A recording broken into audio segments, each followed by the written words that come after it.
early back in this last a year ago, if you got, anytime I went and gave blood, they were automatically testing me for antibodies. And they would tell you if you had antibodies, they say, hey, you've got antibodies, would you like to give plasma, or would you like to, we'd like to use your blood to help a COVID patient. And they were actually using the same blood types matches, and that's how they were getting a lot of people better, as they were using blood with people with antibodies and giving it to the other people. That's originally, in the very beginning of this, how they were saving lives. So you go give blood, they're going to test you for antibodies. They were, I don't know if they still are or not, but they were. So I don't know about that. And some people would just go get tested for antibodies. Now, since they got the vaccine, I don't know what they're doing on that. But you know what? That would be a great way to get a lot of people to give blood. Say, look, go give blood, get tested. If you've got antibodies, we'll give you a little card that says you don't need the vaccine, you've got antibodies. Could we not fill up our blood supply? Everybody would do that. Everybody would do that. All you got to do is go give blood. And if you had COVID, you got the antibodies, get a little card that's saying, I don't need a vaccine, I got antibodies. I want an antibody card. Anyway, say, hey, there's common sense. We could completely solve the blood shortage problem if they thought of that. They're not thinking. They're just not thinking. We need to pray for the interpreters that helped us out in Afghanistan. That is the truth, Lisa Muncie. That is the truth. Guys, these people, we've been in Afghanistan all these years, and these guys that stood up to be the interpreters and stood up to help our soldiers, they have got a target on their back now, and we are just fleeing with no plan in place, just getting out, just like Obama did in Iraq. And what happened? ISIS and Al-Qaeda have got strongholds in Afghanistan. He's pulling everybody out, not leaving a plan in place, and you're going to see those terror groups popping up like you wouldn't believe. These interpreters are so important. We had that problem in Iraq. We left a lot behind, and they were just slaughtered. In the first Gulf War, we left people behind that helped us. The second time we do this, if we ever have to go back in and knock out terrorism, who is ever going to want to help the United States of America, knowing that we're just going to turn our back and run and not even help them and not get them out of there? There's 9,000 interpreters that need to be given. Shut the stinking border on the south and bring in these Afghans that help the United States. They need to come to the United States, and they want to. They need to. You did not get a notification. First time that ever happened. Okay, hit the like on this thing. Hit the bell. They said at the beginning, the middle, and the end. I don't know if you can see the bell now, but hit the bells and make sure you get your notifications. And I am so sorry that they're not. I'm going to get on that lawsuit. I'm going to announce right now. Breaking news from Robin. I am joining President Trump's lawsuit. I'm going to. We had 12 to 15,000 people watching this every night when I was going 7 nights a week. 12 to 15,000 people. I was setting up this huge organization. I had it organized by states. I was going to have people in every congressional district. We were doing all that. I'm still doing it, but man, it got slowed down. When he knocked it off, I only had a few partners come in. I mean, I love you guys. I've only got like a couple dozen partners for all this, but it really put a hold on it. It shut off the finances. It shut off partners coming in. It shut off people seeing me. People can't find me anymore. They shut it down. It's like the IRS targeting the Tea Party groups and not letting them get their tax exempt and shutting them down off social media, shutting them down. It's the same thing. Tell you what, it's going to stop. There are so many lawsuits going against big tech right now. And hey, Mr. Z, I really appreciate being here. I appreciate the fact that I am still on the air. I really am. I love hanging out with my family.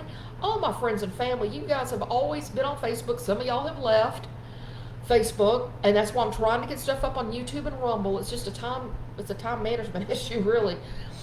I'm getting them up there because a lot of you guys said I want to share your videos, but I can't because my friends aren't on Facebook that I want to share it with. So I'm trying to take the clips and put them on YouTube. I've got one on YouTube. I need to get like 15 or 20 clips up there. I really do. I'm going to really focus on that over the weekend. Okay, the cover test never showed me and my husband to have COVID, even though we were sick. My husband ended up a week in the hospital, bacterial pneumonia, and your doctor thought you had COVID and gave you the antibody test and you tested positive. So you got the antibodies. That's awesome. That's awesome. You know, I lost so many friends. And before the vaccine got out, I lost a lot of friends. And a lot of my friends I didn't lose are sick. They have long-term health issues now. It's evil. It's from the pit of hell. It does things that nothing natural does. That's why I always believed it came out of a lab, because I saw what it was doing to my friends. Attacking organs, giving blood clots, all this crazy, crazy stuff. Nothing natural does the thing. No natural virus in the history of man ever took your taste buds and your smell away. There's nothing. You can't tell me this thing wasn't synthetically made in the lab. There's no way. I mean, I believed that a year ago, March, and I thought something's weird with this because it's doing these really freaky things. Everybody's getting blood clots and all this crazy stuff. Epoch Times came out with that video, that documentary. I watched that. Nailed it. They nailed it. I've never had a doubt. Now it's all the truth's coming out. Washington Post even had to back up. All the media's having to back up and say, oh my gosh, there's evidence that came out of a lab. Well, yeah. Tucker Carlson and Sean Hannity and all those guys have been saying that for over a year now, and you've been shutting them all up. So, you know what? You gain knowledge by watching and listening and gaining knowledge. Now, all those doctors on YouTube, there was a lot of flakes out there, but there was some really good stuff. But we should have the right to discern what is real and what's not real.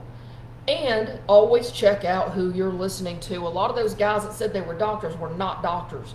And all they were doing is monetizing their YouTube channels and getting a bunch of followers. A lot of it was garbage.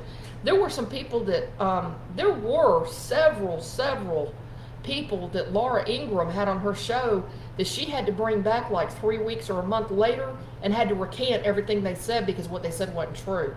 So we gotta be really, really careful. You have to be really, really careful. Your daughter had COVID and she tested the antibodies. That's great. That's great. She had it in November and can taste things. Or she can't taste things or she can. My sister-in-law still can't smell anything. Anyway, I can't get on Rumble. You tried a while back. Rumble's not that easy. It takes a little while to figure that out. That's why I'm not really up on there yet. And until YouTube stops censoring people, I'm wondering what clips can I put up there and what clips can I not put up there. I had some really good stuff last night. If you missed last night, the Spirit came down on me last night talking about the Constitution. If you missed it and don't have time to see the whole thing, I had a lot of good stuff in there last night. But if just watch the last 15 minutes, I'm gonna be putting that one out. Anyway, spiritual warfare is needed. She can't taste the thing 8 months later. Yeah, it's been a year for my sister-in-law. She has no smell, but she can taste a little bit. Of course, she eats jalapenos all the time. So. But Patricia, I'm sorry about your sister. She can't taste anything. Can you imagine? Tell you what, that thing is not natural. It's not. It's not. Nothing's ever done that. And yes, China needs to be held responsible. Now, do we have proof whether they did this intentionally? We have a lot of reasons to believe on circumstantial evidence that they had every reason to do this intentionally. Did they do it intentionally or did it leak out of that lab? We don't know. We just don't know.